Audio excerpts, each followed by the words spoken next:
Au premier swing, rien ne le différencie des autres golfeurs. Ce vendredi matin à Mulsanne, Serge Séchet cogne la balle comme il croque la vie, avec panache. Et pourtant, au bout de quelques minutes... Au moindre effort, je suis épuisé, je suis essoufflé. L'ancien prof de gym, aujourd'hui à la retraite, souffre d'insuffisance respiratoire, conséquence d'une maladie au nom barbare, la bronchopneumopathie chronique obstructive, la BPCO.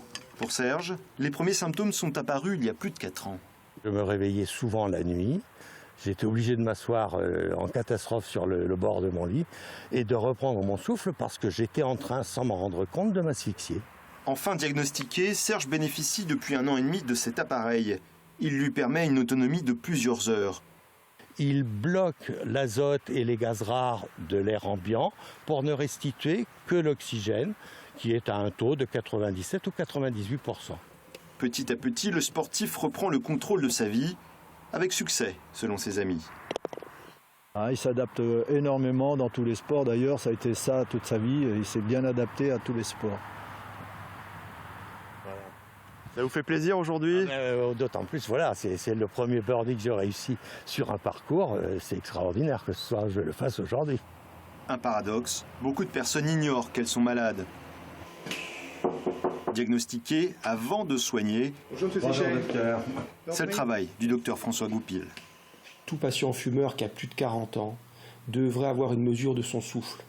Parce que, comme l'essoufflement, c'est quelque chose qu'on ne perçoit pas forcément tout de suite, on a, nous, malheureusement, des diagnostics de patients à 65 ans, alors que la maladie, elle évolue depuis 15 à 20 ans.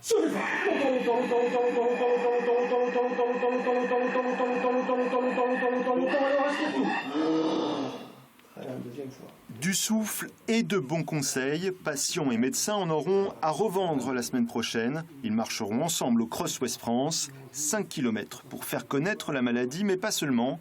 Comme pour Serge, le sport fait partie de la thérapie des malades. On a remarqué que ceux qui bougeaient beaucoup étaient moins fréquemment hospitalisés, avaient une meilleure qualité de vie, consultaient moins en urgence. En France, l'insuffisance respiratoire toucherait 6 millions de personnes. Depuis son diagnostic, Serge a décidé d'affronter sa maladie en s'offrant de grands bols d'air. Le voilà fin prêt pour samedi.